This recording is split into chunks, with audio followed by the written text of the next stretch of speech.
Next up, we have our second Jason tonight, Jason Baker, former Wayne General, and of course spent some time in college at Iowa, where his career really took off, and then in the NFL, of course. We're going to spend about 5 to 10 minutes with you tonight, Jason. Yeah, good to see you. Thank you.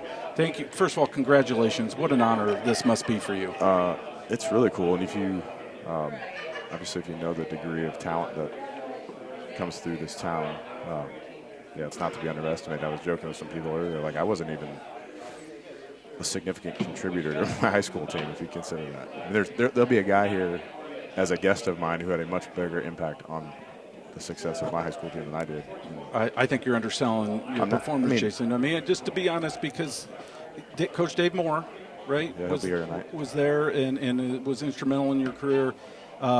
Take us back to those high school days, and don't be too self-deprecating, because that's where it all started for you. 100%. And you got your opportunities, and then maybe branch out and talk a little bit about Iowa and beyond. Well, I actually wasn't going to go to Wayne High School. Everyone in my family either went to CC or Lures. I grew up in the Catholic church on the south side of town. That's just kind of what you did. Okay. Calling my buddies one day in August and said, hey, what are we doing tomorrow? And they're like, we're going to football practice. And I was like, so where's football practice? They're like, Wayne High School. And literally, that's how I started going to Wayne. And you have like a weekend to training camp or whatever, you go in and register for school. Oh, great. And Coach Moore was a freshman coach or a JV coach who had recently graduated from Ball State. And literally one day we were out at practice, and I had played soccer and a bunch of stuff, and I'd always been kicking balls everywhere. And he grabbed me and was like, hey, he held the ball, and he's like, you can make this. We can go in, practice is over, and if you miss it, we're going to run. And anyway, made the kick, and here we are. Literally from the first ball that I kicked in my life, like with intentionality, to the last one, he was right next to me, which is really cool. Yeah, what a great. Pretty fortunate. I stole something there for sure. What a testimony, and it just shows how important different people are in our lives, right?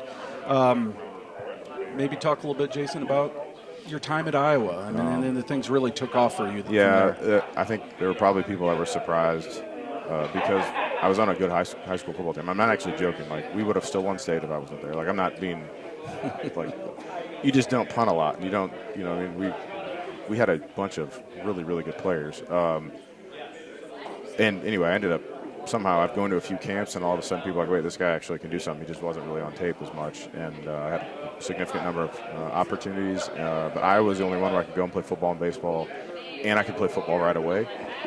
And they had a history of like really doing a good job on special teams. And so it was kind of an easy decision once my parents could wrap their head around me going that far away, which in hindsight doesn't seem as far as it did then. But, man, it was an awesome experience. I mean, the people there are amazing. And we went from being a really, really talented team to really bad.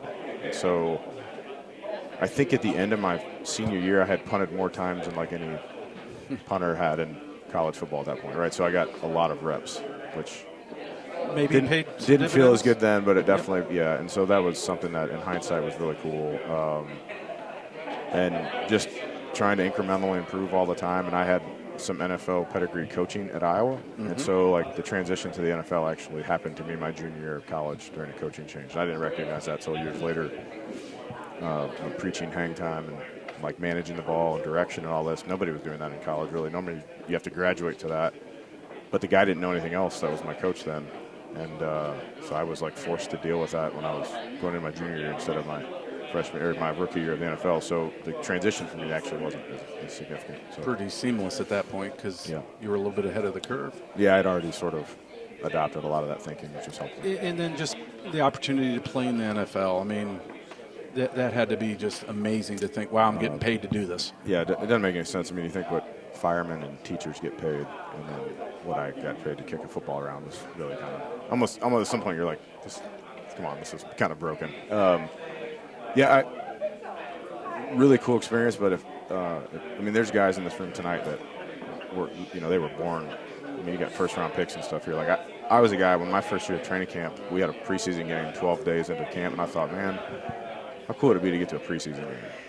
I could wear a helmet and like go out there and like be in an NFL uniform. Take a couple pictures. Maybe get a rep or two. Like, and to be walking out the door 12 years later and having done a lot of things that I was able to do during that, like, I mean, I couldn't sit here and claim like I expected that to happen. And, so there's really no, when it ended, I didn't really have there was no like bitter, like, I felt like I stole all of it. I didn't feel like any of it was owed to me. I think there's some people that would feel that you earned all of it. So yeah, maybe. Congratulations again.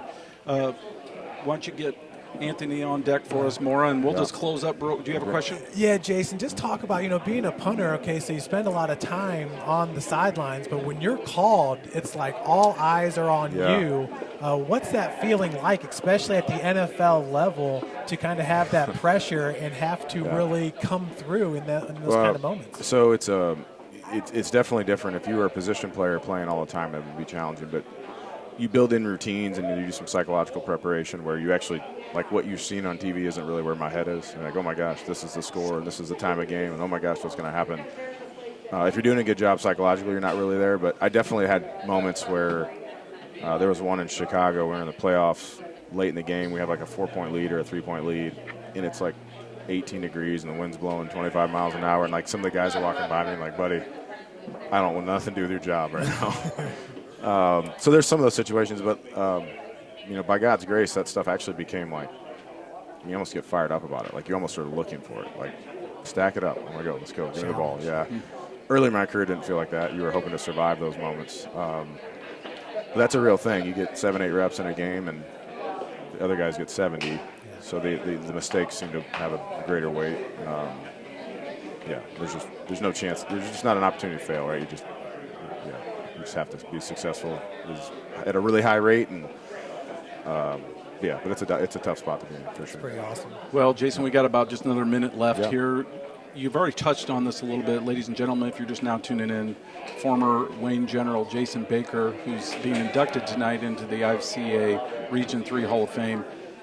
You touched on it already. This particular class, this has got to be very humbling, very special. You deserve this. You're very humble. But talk about being inducted with this crew. So I played against most of them. And so when you hear about them in a scouting report versus the guy you knew from your hometown, you get an appreciation for how good these guys are. I mean, most of the guys on this list are generationally extraordinary. And so I don't think I'm being over humble to say, like, there's a group of guys on here that absolutely belong in here, and a couple of us probably slid on here. I wouldn't say that. But I mean, my guys lined up against Trey in Pittsburgh every year, once or twice. We always played them in the preseason. Early in my career, we played against Jason and his guys, and I remember hoping we never had to play against Bernard.